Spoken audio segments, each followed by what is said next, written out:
কাছে দূরে যে যেখানে আছেন, আমি সুলতানা রহমান সবাইকে স্বাগত জানাচ্ছি। আজকে আমি আমার আয়োজনটি শুরু করার আগে দুটি কথা বলতে চাই।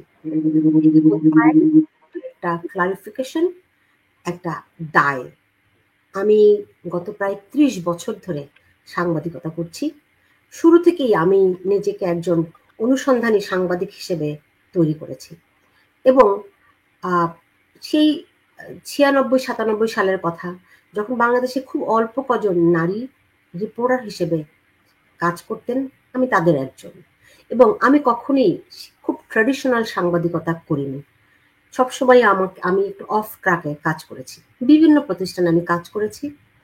গত ৩০ বছরে আমি একদম দ্ব্যর্থহীনভাবে বলতে পারি, কোনোদিন কারো কাছ থেকে সামান্যতম সুযোগ আমি নেইনি। আমি কোনোদিনও আমার পেশাদারিত্বের সঙ্গে আপোস করিনি। কোনোদিনও না। এটি একদম আমি মাথা উঁচু করে আমার শির দ্বারা টান টান করে আমি বলতে পারি। সেই বলার সাহস আমার আছে, কারণ আমি সততার সঙ্গে, নিষ্ঠার সঙ্গে সাংবাদিক হিসেবে যে দায় আমার উপরে আছে, আমি সেটি পালন করার সর্বোচ্চটুকু চেষ্টা করেছি। আমি প্রায় ৯ বছর হলো বিদেশে আছি। এই বিদেশের বিদেশে এসেও আমি সাংবাদিকতাই করেছি, তবে সেটি বাংলাদেশ সংশ্লিষ্ট খুব একটা ছিল না, বরং আমেরিকা সংশ্লিষ্ট ছিল। সুতরাং আমার গত ৯ বছর বাংলাদেশ সম্পর্কে, বাংলাদেশের রাজনীতি, হাল হকিকত এগুলি খুব একটা খোঁজ রাখার আমার সুযোগ সময় হয়নি। কিন্তু গত বছর মানে গত ২৪-এর ১৬ জুলাই থেকে বাংলাদেশের আবু সাঈদের মৃত্যুর দৃশ্যটি দেখে আমি স্তম্ভিত হয়ে যাই এবং সেই থেকে বাংলাদেশের সঙ্গে আবারও আছি আমি। বাংলাদেশ নিয়েই আমি সাংবাদিকতা করছি। ওই আবু সাঈদের মৃত্যু আমাকে বাংলাদেশের দিকে নজর দিতে বাধ্য করেছিল, কারণ কি হচ্ছে আমার প্রিয় স্বদেশে সেটি জানা যেমন আমার দায়িত্ব, তেমনি দেশের কোনো বিপদে পাশে দাঁড়ানো একটা আমার দেশপ্রেম হিসেবে, একজন দেশপ্রেমিক মানুষ হিসেবে দায়িত্ব। সুতরাং সেখান থেকে আমি দেখতে পাই যে এই আবু সাঈদরা তখন বাংলাদেশ সরকারের বিরুদ্ধে একটি সামান্য দাবি নিয়ে তারা আন্দোলন করছিল, সেটি কি কোটা। এবং তারা বুক পেতে দিয়েছিল তাদের কোটার দাবিটি, কোটা প্রথা তুলে দেওয়ার যে দাবিটি, সেটি তুলে নেওয়ার জন্য। এবং তাদের বুকে গুলি চালিয়েছে। সাধারণ এই দৃশ্যটি দেখে আমি তাদের পক্ষেই দাঁড়িয়েছিলাম। কিন্তু ৩ দিন পরে আমি বুঝতে পারি, ঘটনাক্রম যখন একজন অনুসন্ধানী সাংবাদিক হিসেবে প্রতিনিয়তই কিন্তু আমি নানান রকম তথ্য, উপাত্ত, পাজল জোড়া লাগাতে থাকি। এটাই সাংবাদিকতার একটি অনুসন্ধানী সাংবাদিকতার নেচার। সেখান থেকে ৩ দিন এর মধ্যে আমি বুঝতে পারি এটি একটি ভিন্ন ঘটনা। এটি শুধুই কোনো কোটা নয়, এটি শুধুই একটি নিছক আন্দোলন নয়।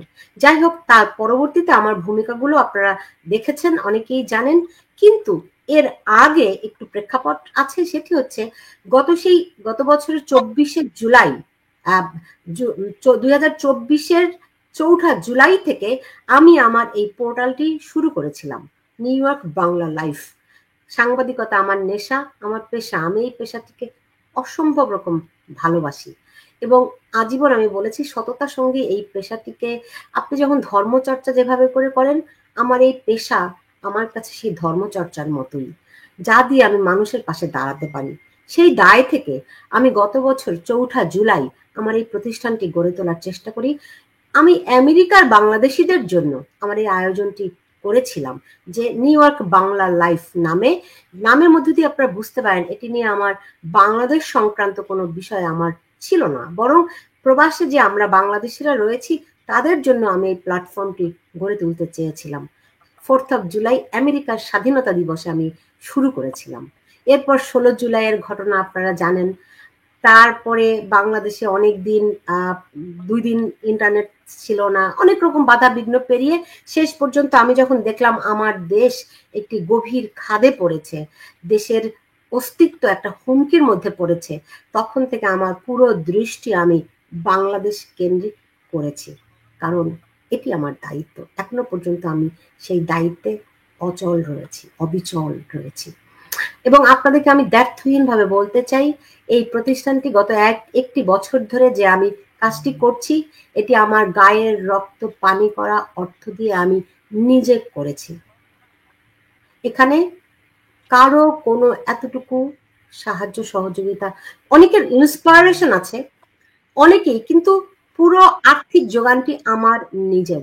আমি অন্য আরেকটি পেশায় যুক্ত আছি, সেটি হচ্ছে লাইফ ইন্স্যুরেন্স। গত 1 বছর ধরে আমার সেই পেশাটি যেমন 1.5 বছর ধরে আছে, তেমনি ভাবে আমার এই প্রতিষ্ঠানটিও আছে। ফলে আমার ব্রেড অ্যান্ড বাটার আসে আমার অন্য একটি পেশা থেকে।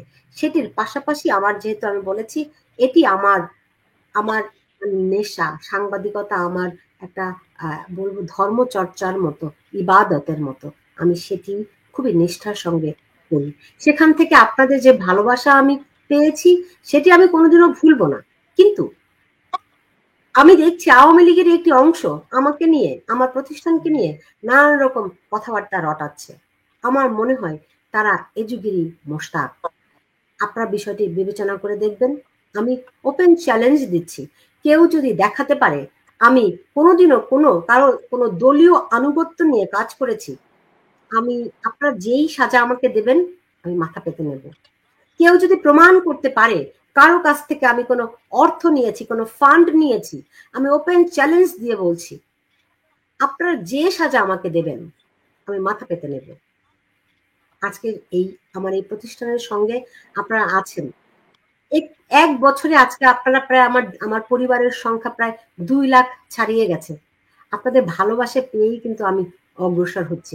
আমি জানি এই পথ খুব কঠিন, অনেক কঠিন। ইচ্ছা থাকলে সবকিছু করতে পারি না আমরা অর্থের অভাবে।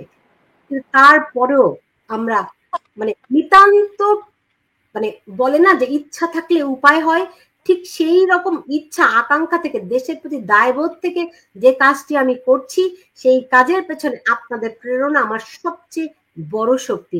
যখন একজন আপনারা ইনবক্সে আমাকে মেসেজ পাঠান, আমার মনটি ভরে যায়। আমার মনে হয় আমি আমার দেশের জন্য, আমার একটা প্রত্যেকের মানুষের জন্য, প্রত্যেকটি মানুষের একটা দেশের প্রতি দায় থাকে। আমি আমার সেই দায়টি যেমন পরিশোধ করছি, তেমনি সাংবাদিকতার প্রতি আমার যে দায় রয়েছে, আমি সেই দায়টিও শোধ করছি। হতে পারে আমি 1000 মাইল দূরে, কিন্তু দেশপ্রেম এমন একটি জিনিস, এমন এক প্রেম, এই প্রেমের ধারে কাছে পৃথিবীর কোনো কিছুই নেই। আপনারা জানেন মুক্তিযুদ্ধের সময়ে অনেকে তার সব রকম প্রেম বিচ্ছিন্ন করে দেশের জন্য জীবন দিতে গিয়েছে।